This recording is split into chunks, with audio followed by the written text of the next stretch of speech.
از سینه او آواز میبرآمد، آواز گریه، چنانه که آب در درون دیگ می جوشد همان گونه آواز می برآورد. قسم به آن ذاتی که تو را به این دین حق فرستاده است، من از این زیادتر نمیدانم. باید که همان انسانی که تلاوت می کند آواز خود را بشنود. الحمد لله رب العالمين والعاقبة للمتقين ولا عدوان إلا على الظالمين والصلاة والسلام على أشرف الخلق والأنبياء والمرسلين اما بعد. دوستان گرامی، امروز میخواهیم در مورد طرز خواندن نماز کمتر صحبت داشته باشیم. روز رسول اکرم صلی الله علیه و سلم در مسجد نشسته بودند و مرد داخل شد، رفت نماز خود را خواند و برگشت آمد پیش رسول اکرم صلی الله علیه و سلم و سلام کرد. رسول خدا صلی الله علیه و سلم با او گفتند که رو نماز را دوباره بخوان، زیرا که تو نماز نخواندی. آن مرد رفت، بار دیگر نماز خواند و برگشت. باز هم رسول خدا صلی الله علیه و سلم با او گفت رفته بار دیگر بخوانید، زیرا که شما نماز نخواندید. همین طور 3 بار او را رسول خدا میگرداند تا اینکه نماز را به طور کامل بخواند. بعد از 3 بار اومده پیش رسول خدا صلی الله علیه و سلم میگوید که قسم به آن ذاتی که تو را به این دین حق فرستاده است، من از این زیادتر نمیدانم. پس من را تعلیم بده که من چگونه نماز بخوانم. رسول خدا صلی الله علیه و سلم با او گفت هنگامی که در نماز داخل می شوید الله اکبر بگوید. یعنی وقتی که تکبیر تحریمه را میگوییم الله اکبر، باید که به یقین و تحقیق بگوییم الله تبارک و تعالی بزرگ است از همه چیز، از همه آن مشکلاتی که در این دنیا داریم، از تمام فکر و ذکر دنیایی بزرگتر است. همه این افکار را باید یک طرف گذاشت، بعد از الله اکبر گفتن و داخل نماز گردیدن دیگر هیچ فکر و خیالی باید در ذهن ما نگردد. و بعد از آن میگوید که بخوان هر سوره‌ای که برای تو آسان باشد. یعنی بعد از سوره فاتحه خواندن یک ضم سوره میکنید، یعنی قرائت کنید، قرائت قرآن. همین قرائت قرآن در داخل نماز این باید که به تجوید باشد، به ترتیل باشد. در جامعه امروزه ما یک نافهمی است که در نماز هنگام قرائت به دل میخوانند و آیت ها یا اینکه سوره هایی که میخوانیم آن را بر زبان نمیارند، یعنی که زبان را به آن حرکت نمیدهند،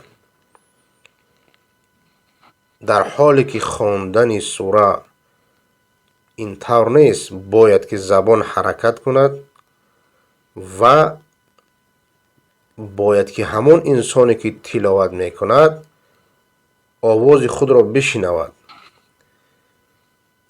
لیکن بسیاری ها این کار را نمی کنند، در حالی که این بسیار ضرور است. برای اینکه انسان نماز را با خشوع و خضوع بخواند باید که تلاوت را به طوری کند که آواز خود را بشنود. و بعدا رسول خدا صلی الله علیه و سلم به او میگوید که هنگامی که رکوع کردی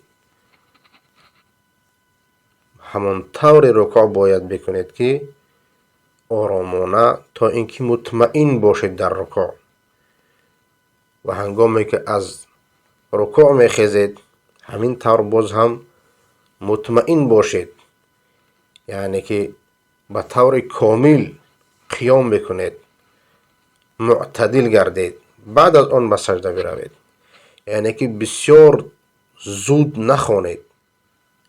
انسان مسلمان وقتی که حدیث رسول اکرم صلی الله علیه و سلم رو بداند که مؤمن هنگامی که در رکوع و سجود است گناه های آن آورده می شوند و بر شانه های آن گذاشته می شوند، بر سر آن گذاشته می شوند و در رکوع و سجده گناه های آن می ریزند به همون اندازه که زیاد در رکوع و سجده می ایستد، به همون اندازه گناه های آن می ریزد. اگر این را مؤمن بداند، البته که در رکوع و سجده زیاد می ایستد.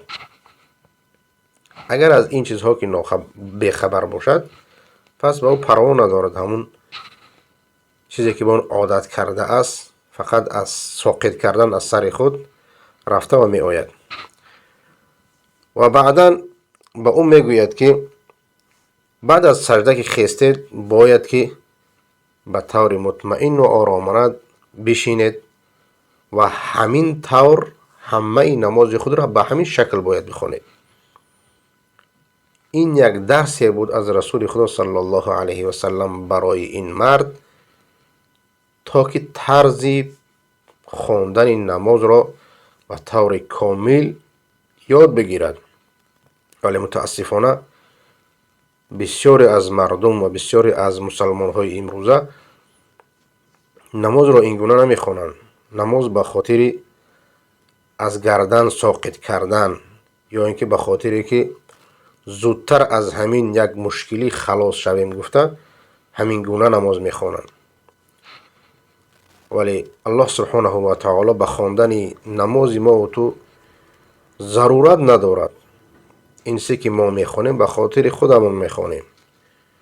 رسول خدا صلی الله علیه و سلم هنگامی که نماز میخوان از سینه او آواز میبرآمد، آواز گریه، چنانه که آب در درون دیگ میجوشد همون گونه آواز میبرآورد. یا اینکه حضرت عمر رضی الله تعالی عنه هنگامی که نماز میخواندن، امام بودن،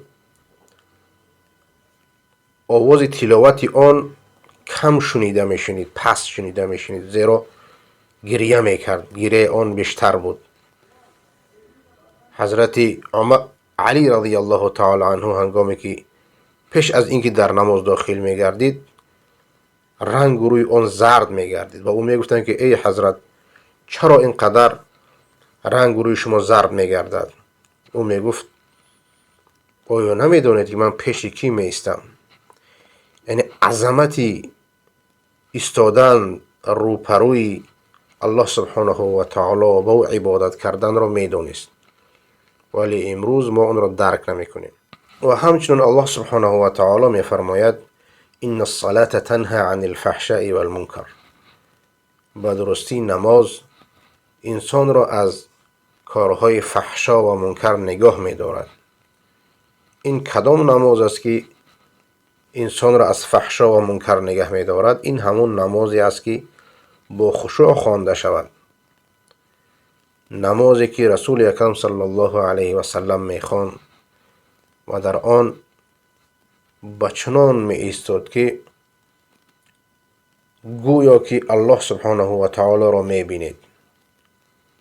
فَإِن لَمْ تَكُنْ تَرَاهُ فَإِنَّهُ يَرَاكَ. اگر که تو او را نمی بینی الله سبحانه و تعالی تو را می بیند. همین گونه اگر نماز بخوانیم همان نماز ما را از فحشا و منکر نگاه می دارد. اگر ما می بینیم اشخاصی را که نماز می خوانند ولی از کارهای حرام دست نمی کشند، این به معنای آن است که نماز آنها قبول نگردیده است. یعنی آنها نمازی به خشوع و خضوع ندارند که حالا هم دست خود را از حرام بر نداشتند. و تا وقتی که ما دست خود را از کارهای ناشایان و حرام نبرداریم هیچگاه نمیتوانیم که نمازی با خشوع بخوانیم. به همون قدری که از حرام دور میگردیم به همون اندازه در نماز خشوع کرده میتوانیم. و هنگامی که نماز را ادا میکنیم بعد از نماز در نمازگاه خود ایستادن فضیلتی داره که رسول خدا صلی الله علیه و سلم میفرماید الملائکه تصلی علی احدکم ما دام فی مصلاه الذي صلى فيه ما لم يحدث. ملائکه درود میفرستد به آن کسی که در نمازگاه خود می ایستد تا آن دمی که طهارت او نشکند یا که یگان سخن قبیح نگوید. میگوید ملائکه که اللهم اغفر له اللهم ارحمه، پروردگار این بنده ات را ببخش، پروردگار به این بنده ات رحم کن. تا آن اندازه ای که ما می ایستیم در نمازگاه خود، ملائکه ها بر ما درود میگویند و برای ما از الله سبحانه و تعالی طلب مغفرت و طلب رحمت میکنند. یک حدیث دیگر داریم که رسول اکرم صلی الله علیه و سلم میفرماید خمس صلوات افترضهن الله عز وجل من احسن وضوءهن وصلاهن لوقتهن واتم ركوعهن وخشوعهن كان له على الله عهد ان يغفر له. 5 وقت نمازی است که الله تبارک و تعالی آن را فرض گردانیده است در وقتش. هر کسی که طهارت کند به طور کامل، طهارت کردن به طور کامل یعنی که هیچ کمبودی در طهارت نباشد. هر قطره آبی که از دست انسان و از جوارح انسان میریزد به همان قطرات گناه های انسان میریزد. از همین لحاظ باید طهارت را به طور کامل بکنیم و نماز را در وقت خود بخواند و رکوع و سجده آن را با خشوع و خضوع و به طور کامل و پره بکند. کان له علی الله عهد ان یغفر له. بر ذمه الله تبارک و تعالی پیمانی دارد که الله سبحانه و تعالی او را میبخشد. این پیمان الله سبحانه و تعالی به خود کرده است که هر کسی که همین گونه نماز بخواند او را میبخشد. و من لم یفعل فلیس له علی الله عهد. و هر کسی که این گونه نماز نمیخواند، یعنی نماز را بسیار زود میخواند و در آن خشوع و خضوع وجود ندارد، یعنی از سر خود ساقط میکند، فلیس له علی الله عهد. الله تعالی با او هیچ پیمانی ندارد. ان شاء غفر له و ان شاء عذبه. اگر بخواهد آن را میبخشد و اگر بخواهد آن را عذاب میدهد. یعنی این گونه نماز خواندن به طور زود خواندن نماز را، این نماز فقط ساقط کردن است از گردن انسان، ولی اون هیچ ثوابی ندارد.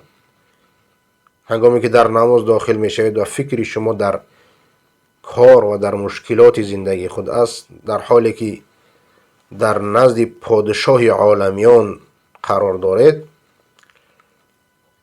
و باز هم فکر شما در دنیا می رود، این گونه نماز الله تبارک و تعالی اگر بخواهد شما را می بخشد و اگر نخواهد شما را عذاب می دهد. الله سبحانه و تعالی برای ما و شما نماز با خشوع و خضوع را نصیب گرداند.